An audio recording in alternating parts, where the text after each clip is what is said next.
Hi friends, ഇന്ന് ചപ്പാത്തിയുടെ കൂടെയും അതുപോലെ ചൂട് ചോറിന്റെ ഒക്കെ കൂടെ കഴിക്കാൻ പറ്റിയ നല്ല ടേസ്റ്റി ആയിട്ടുള്ള എഗ് ബുർജിയുടെ റെസിപ്പി ആയിട്ടാണ് ഞാൻ വന്നേക്കുന്നത്. നല്ല ടേസ്റ്റിയാണ്, നിങ്ങൾ എല്ലാവരും ട്രൈ ചെയ്ത് നോക്കുക.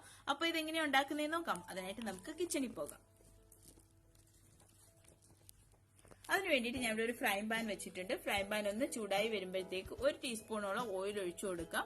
ഓയിൽ ഒന്ന് ചൂടായി വരുമ്പോഴത്തേക്ക് 1 ടീസ്പൂണോളം ബട്ടർ ആഡ് ചെയ്ത് കൊടുക്കാം. ബട്ടർ നല്ലതുപോലെ മെൽറ്റ് ആയി വരുന്നതിന് മുന്നേ തന്നെ നമുക്ക് ഒരു മീഡിയം ടൈപ്പിലുള്ള 2 സവാളയും കൂടെ ചെറുതായിട്ട് അരിഞ്ഞത് ആഡ് ചെയ്ത് കൊടുക്കാം. അതിനുശേഷം നല്ലതുപോലെ ഒന്ന് മിക്സ് ചെയ്തെടുക്കാം. ഇനി നമുക്ക് ഇതിനകത്തോട്ട് ഒരു 2 പച്ചമുളക് ചെറുതായിട്ട് അരിഞ്ഞതും കൂടെ ആഡ് ചെയ്ത് കൊടുക്കാം. തീരെ ചെറുതായിട്ട് അരിഞ്ഞ പച്ചമുളകാണ് കേട്ടോ. അതും കൂടെ ആഡ് ചെയ്ത് നല്ലതുപോലെ ഒന്ന് മിക്സ് ചെയ്തെടുക്കാം.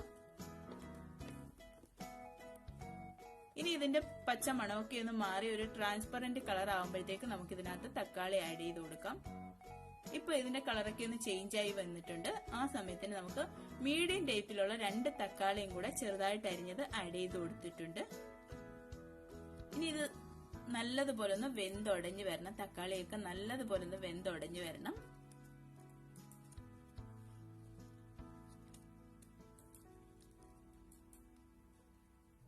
ഇപ്പൊ ഇത് നല്ലതുപോലെ ഉടഞ്ഞു വന്നിട്ടുണ്ട്. ഇനി നമുക്ക് ഇതിനകത്തോട്ട് മസാല ആഡ് ചെയ്ത് കൊടുക്കാം. ആവശ്യത്തിനുള്ള ഉപ്പ്, 1/4 ടീസ്പൂൺ മഞ്ഞൾപ്പൊടി, 1 ടീസ്പൂണോളം മുളക് പൊടി, 1/4 ടീസ്പൂൺ ഗരം മസാല, ഇതെല്ലാം കൂടെ ഇട്ട് നല്ലതുപോലെ ഒന്ന് മിക്സ് ചെയ്തെടുക്കാം. ഇതിന്റെ ആ പച്ച മണമൊക്കെ ഒന്ന് മാറി വരുന്നിടം വരെ നല്ലതുപോലെ മിക്സ് ചെയ്തെടുക്കണം. ഇപ്പൊ ഇതിന്റെ പച്ചമണമൊക്കെ ഒന്ന് മാറി വന്നിട്ടുണ്ട്. ഇനി നമുക്ക് ഇതിനകത്തോട്ട് മുട്ട പൊട്ടിച്ചൊഴിക്കാം. ഒരു 4 മുട്ട ഞാനിവിടെ എടുത്തിട്ടുണ്ട്. ഇതൊന്ന് പൊട്ടിച്ചൊഴിക്കാം നമുക്കിതിലോട്ട്.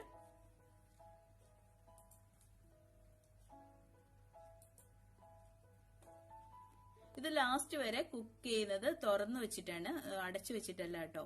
നല്ലതുപോലെ ഇളക്കി വേണം ഇതെല്ലാം മിക്സ് ചെയ്തെടുക്കാൻ. ഇപ്പൊ 4 മുട്ടയും ഞാനിതിൽ പൊട്ടിച്ചൊഴിച്ചിട്ടുണ്ട്. ഇനി നല്ലതുപോലെ ഇത് മിക്സ് ചെയ്തെടുക്കാം.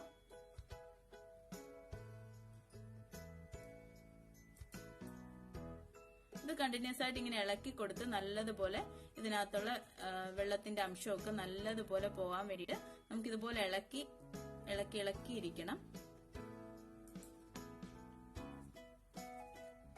ഇതിലെ വെള്ളത്തിന്റെ അംശമൊക്കെ പോകും തോറും ഇത് നല്ലതുപോലെ പൊടിഞ്ഞ് നല്ല കറക്റ്റ് ആയിട്ട് വരും.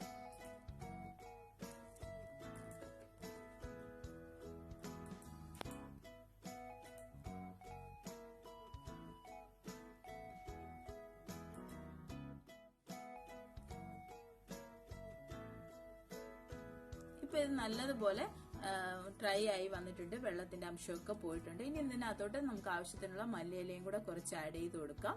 മല്ലിയില നല്ലൊരു ഫ്ലേവർ ആണ് കേട്ടോ ഇത് എഗ് ബുർജിക്ക്. അപ്പൊ അതും കൂടെ മറക്കാതെ ആഡ് ചെയ്ത് കൊടുക്കുക.